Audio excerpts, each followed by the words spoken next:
మహావార్లో MIM బోని కొట్టింది. 2 స్థానాల్లో జెండా ఎగరేసింది. సత్తా చాటడమే కాదు, కాంగ్రెస్ ఎన్సీపీ ఓటు బ్యాంకుకు గండి కొట్టింది.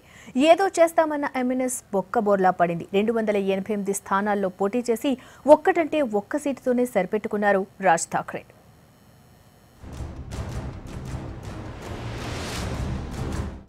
మహారాష్ట్ర పొలిటికల్ స్క్రీన్ పై ఎంఐఎం బాక్సాఫీస్ హిట్ కొట్టింది. తొలిసారిగా మహా అసెంబ్లీలో పాగా వేసింది. 2 స్థానాల్ని గెలిచి సత్తా చాటింది. ముంబైలోని బైకుల్లా, ఔరంగాబాద్ సెంట్రల్ స్థానాల్లో ఎంఐఎం జెండా ఎగిరింది. మహావార్లో మొత్తం 24 స్థానాల్లో అభ్యర్థిని నిలబెట్టింది ఎంఐఎం. మొత్తంగా 0.9% ఓట్లు సాధించి సత్తా చూపింది. మొదటి నుంచి ఎంఐఎంపై ఎలాంటి స్పెక్యులేషన్లు లేవు. ఎన్నికల్లో పోటీ చేయాలనే కాన్సెప్ట్తోనే పోటీలో నిలిచింది. మైనార్టీ ఓటు బ్యాంకున్న నియోజకవర్గాలపై ఫోకస్ పెట్టింది. కాస్తో కూస్తో పట్టున్న అభ్యర్థుల్ని బరిలో నిలిపింది. అయితే ఎవరి ఊహలకందని విజయాన్ని నమోదు చేసుకుంది ఎంఐఎం. మొదట్లో ఎంఐఎం 4 సీట్లలో ముందుంది. ఫైనల్గా 2 స్థానాల్లో విజయం సాధించింది. అంతేకాదు 24 అసెంబ్లీ స్థానాల్లో కాంగ్రెస్ ఎన్సీపీ ఓటు బ్యాంకును గండికొట్టింది ఎంఐఎం.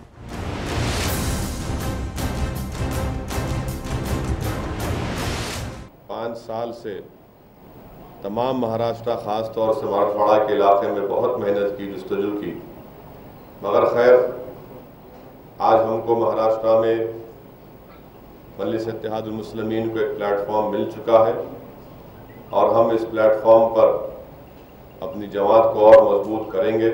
మహారాష్ట్ర ఎన్నికల్లో ఏదో పొడి చేస్తామని బొక్కబోర్లా పడ్డారు రాజ్ ఠాక్రే. ఎన్నికల్లో మహారాష్ట్ర నవనిర్మాణ సేన పత్తా లేకుండా పోయింది.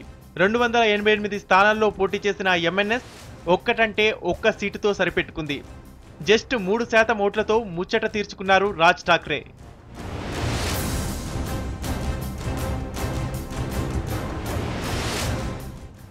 (2006లో శివసేన నుంచి బయటకొచ్చి మహారాష్ట్ర నవనిర్మాణ సేనను స్థాపించారు రాజ్ ఠాక్రే.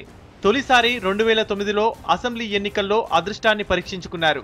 2009లో 143 స్థానాల్లో ఎంఎన్ఎస్ పోటీ చేసింది.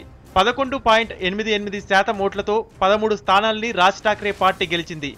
అయితే రాజ్ ఠాక్రే గెలవకపోయినా బీజేపీ సేనా కూటమిని ఓడించారు. మొన్నటి లోక్సభ ఎన్నికల్లోనూ ఎంఎన్ఎస్ సీన్ లేదని తేలిపోయింది. తాజా ఎన్నికల ఫలితాలు రాజ్ ఠాక్రే ఊసే లేకుండా చేశాయి.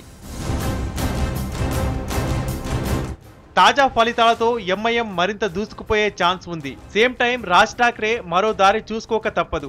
శివసేనలో కలిసిపోవడమే రాజ్ ఠాక్రే ముందున్న దారని ఎక్స్పర్ట్స్ చెబుతున్నారు.